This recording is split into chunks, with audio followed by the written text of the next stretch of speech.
Hola amigos, bienvenidos al tutorial de cómo ilustrar hielo. Vamos a comenzar del color más oscuro al más claro, igual que en el tutorial de la madera, ¿sí? Tengo mis colores ya predefinidos en la parte inferior para tratar de no salirme tanto de ese rango, y al lado izquierdo las imágenes que tengo como referencia. Antes de comenzar voy a ubicar mi fuente de luz en la esquina superior izquierda, simplemente porque así lo quise para esta escena, y voy a comenzar a pintar el centro de la esfera lo más oscura posible con el color que tengo a mi derecha, el azul más oscuro. Esto porque quiero dar el efecto de que es como transparente. Para esto voy a tomar o voy a imaginar que la luz atraviesa el objeto, pero en la parte central es donde menos llega la luz, donde está más concentrado todo. Ahora, normalmente lo que haría con la parte luminosa sería la cara que está ubicada más cercana a la fuente de luz, dejarla más clara, pero en los objetos translúcidos va a ser a la inversa. Es decir, mi fuente de luz está arriba a la izquierda y la parte más iluminada va a ser abajo a la derecha. Esto porque la luz atraviesa el objeto y se termina reflejando en esa cara de abajo. Incluso va a lograr como un efecto de lupa que va a proyectar el color de la esfera en el piso, pero lo vamos a ver más adelante. Bien, ya tenemos el concepto que hay que entender antes de poder tratar de pintar esto. El centro más oscuro y lo demás un poco más claro. Ahora voy a ir pintando con capas, varias capas con una opacidad muy baja para lograr el efecto de transparencia. Para esto, como pueden ver, utilicé la herramienta del lazo y simplemente a mano tracé varias elipses, aunque no fueran perfectas, incluso algunas con toda intención que no fueran, que tuvieran ciertas curvaturas que se vieran más orgánicas, e iba pintando con la brocha que tuviera una opacidad como de un 30% y una dureza muy baja para que se viera como aerógrafo, e iba pintando en la parte interna de la selección. Esto lo hacía para tener un efecto como que muy marcado, como si tuviera una mascarilla, muy marcado hacia afuera y desvanecido hacia la cara interna. Esto lo repetí varias veces, lo de la elipse, para ir logrando como capas donde se veían los cristales de hielo intersectados. Este es el efecto que quería lograr. Bien, ya que tuve eso, sí, bueno, fui haciendo varias pruebas, agregando algunas más claras y otras más oscuras, según como fuera viendo ahí la necesidad. ¿Sí? Ya que tuve este efecto más o menos logrado, ahora sí digamos que lo que pintamos fue la parte interna del hielo, donde están todas las caras de los cristales, digamos que apilados. Ahora vamos a dibujar la parte externa del hielo, la que no es digamos que como transparente, y vamos a pintar los reflejos.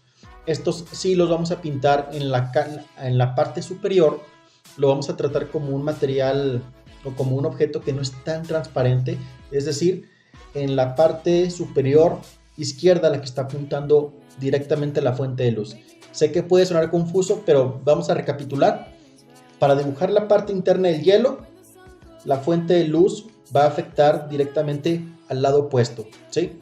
Con el color azul brillante que tengo.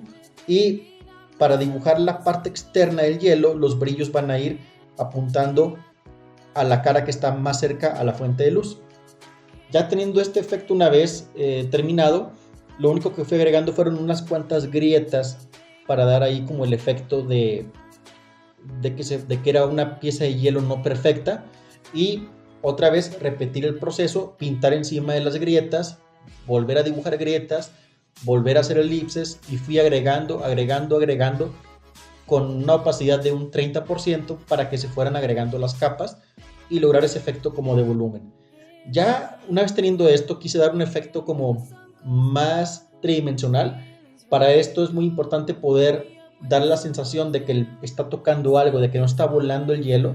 Para eso pinté una sombra muy sutil en la parte de abajo, y adentro de la sombra vamos a pintar el efecto de lupa que yo les comenté. Ese efecto de lupa, vamos a tomar el color más claro que tenemos en la esfera, que es el azul, que tenemos el más brillante, y vamos a pintarlo muy suavemente, también con una opacidad baja para ir agregando de poco a poco. Y de esta forma vamos a lograr el efecto de cáustica Ese efecto de cáustica es el que generan todos los materiales como el vidrio, resinas, hielo, donde la luz atraviesa el material y lo proyecta sobre la superficie. Ya una vez que queda este efecto logrado, pues ahora sí que fui agregando capas, seguí agregando capas hasta ya tener un resultado que me gustara. Ahora, ya viéndolo vi que no se veía tal vez tan natural porque tomé algunas referencias donde el hielo era azul.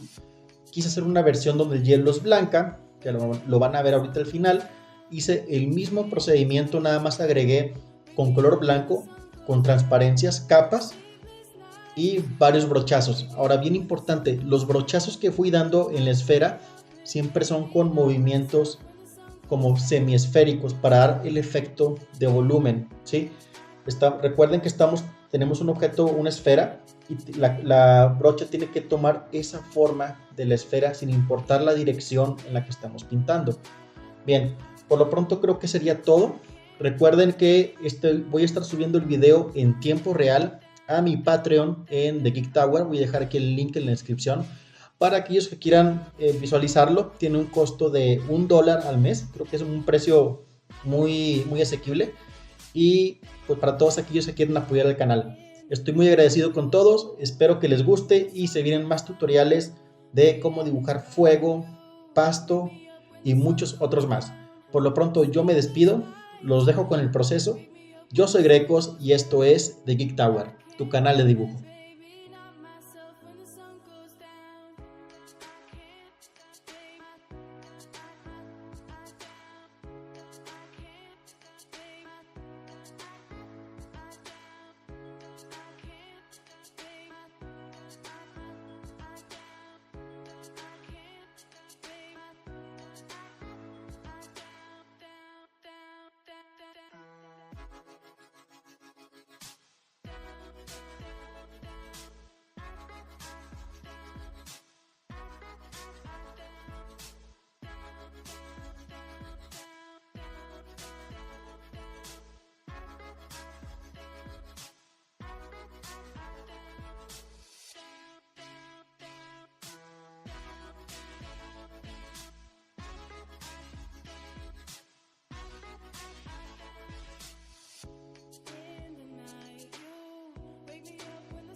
The sun goes down, sleepless nights, you wake me up when the sun goes down. I can't help it, baby, not myself when the sun goes down.